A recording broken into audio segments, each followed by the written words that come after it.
Et oui, on peut programmer la santé de bébé dès la conception, dès l'embryon, de façon à ce qu'il soit le plus possible protégé contre les maladies à venir. Vous ne rêvez pas, c'est possible. La santé de bébé est une véritable mécanique qui est liée aussi à celle de la maman. Je vais vous dire comment ça fonctionne et à la fin de cette vidéo, vous aurez quelques règles alimentaires précieuses à suivre pour maman et bébé.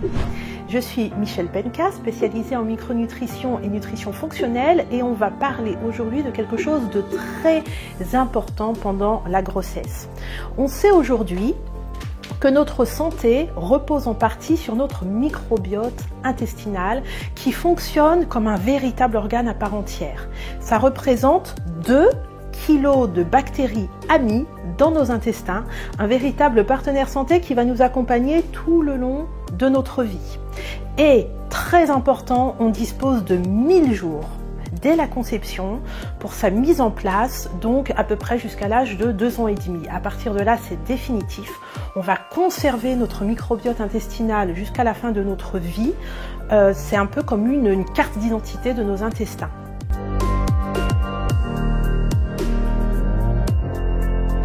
Alors pourquoi c'est si important le microbiote intestinal?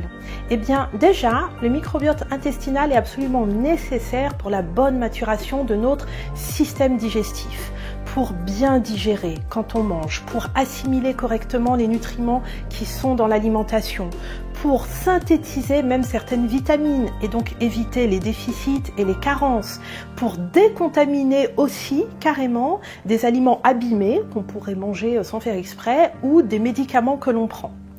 Ensuite, le microbiote intestinal est comme une sorte de grand chef de sécurité qui va réguler notre système immunitaire, le maintenir au top tout le long de notre vie, de façon à ce qu'on tombe le moins malade possible.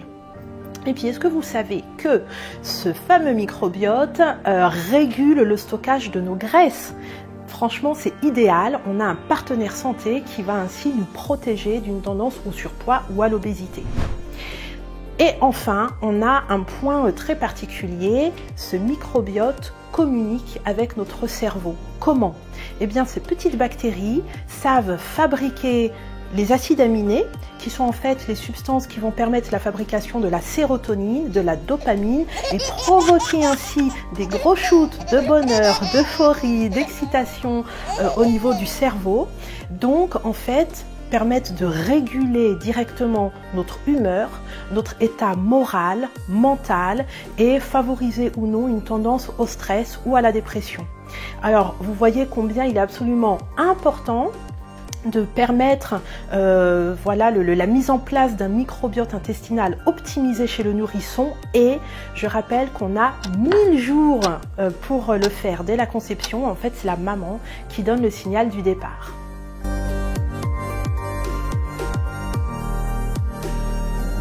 Alors, qu'est-ce qui va donner à bébé un bon microbiote? Pendant la grossesse, le tube digestif du bébé est stérile. Ça veut dire que dedans, on n'a aucune bactérie, ni bonne ni mauvaise. C'est pendant l'accouchement que bébé va rencontrer ses premières bactéries, en passant par les voies naturelles. Il va récupérer au passage les bactéries vaginales de maman, qui sont les mêmes que celle des intestins de la maman. Et puis, ça va se poursuivre au cours de l'allaitement. Là encore, pendant l'allaitement, le bébé va récupérer à chaque fois des bactéries maternelles.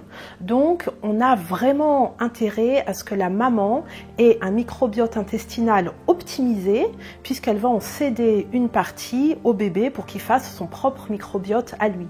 On va voir comment, un petit peu plus loin, la maman va se créer une flore intestinale au top. Et puis, il existe 2 autres paramètres qui sont actuellement scientifiquement reconnus comme très importants. Jusqu'à l'âge de 2 ans et demi, il faut vraiment que le bébé ait le moins possible d'infections et le moins possible d'antibiotiques. Pourquoi? Parce que ces 2 types d'épisodes, soit infectieux, soit en plus avec la prise d'antibiotiques, vont avoir tendance à faire fuir les bactéries amies. et donc à laisser la place à de mauvaises bactéries qui vont du coup se développer et donner ainsi naissance à un microbiote de mauvaise qualité, mal équilibré, qui va générer des soucis de santé après chez le bébé, et donc on est là dans un cercle vicieux. Comment la maman peut-elle être sûre qu'elle a une super flore intestinale dont elle va céder une partie au bébé pour qu'il fasse son propre microbiote? Eh bien, il est vraiment important que la maman puisse manger chaque jour 100 g d'aliments prébiotiques. C'est important chez n'importe quel individu, ça l'est encore plus pendant la grossesse. Qu'est-ce que c'est? Un aliment prébiotique va être par exemple très riche en fibres. Ce sont souvent les aliments oubliés comme les panais, les topinambours, les salsifis. On va les remettre au goût du jour. Et puis ça va être aussi des aliments très riches en amidon, mais que l'on va consommer froid en salade, comme des salades de riz ou des salades de pommes de terre. Ces aliments vont directement dans nos intestins aller nourrir la flore bactérienne amie qui va ainsi pouvoir se développer et nous donner un microbiote en bonne santé, très bien équilibré. Il y a aussi un autre moyen. La science est de notre côté puisque de nos jours, on sait faire par le biais d'une analyse d'urine un état des lieux. Donc c'est vraiment très simple.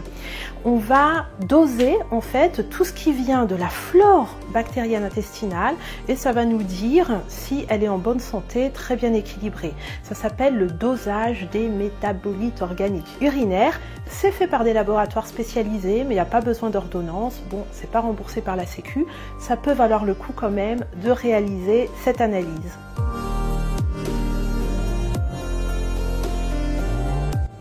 Si on refait le point, avec une alimentation équilibrée, riche en prébiotiques chez la maman pendant la grossesse, avec un accouchement si possible par les voies naturelles, avec si possible l'allaitement pendant les premiers mois ou au moins les premières semaines de vie de bébé, avec avant l'âge de 2 ans et demi le moins d'infections possible et le moins d'antibiotiques possible, alors on va avoir un microbiote intestinal optimisé chez bébé. Et donc, on va avoir un bébé qui aura un meilleur système digestif, qui aura un système immunitaire au top pour la vie, qui aura moins de tendance au surpoids et à l'obésité, qui aura moins de risques pour les maladies cardiovasculaires et qui aura un meilleur état mental et moral. Dans la description de cette vidéo, j'ai mis un lien pour en savoir plus sur l'alimentation prébiotique. Si cette vidéo vous a plu, abonnez-vous à ma chaîne. Vous pouvez me retrouver aussi sur le site my-geia.fr. Et en attendant, je vous dis prenez grand soin de vous et à très bientôt.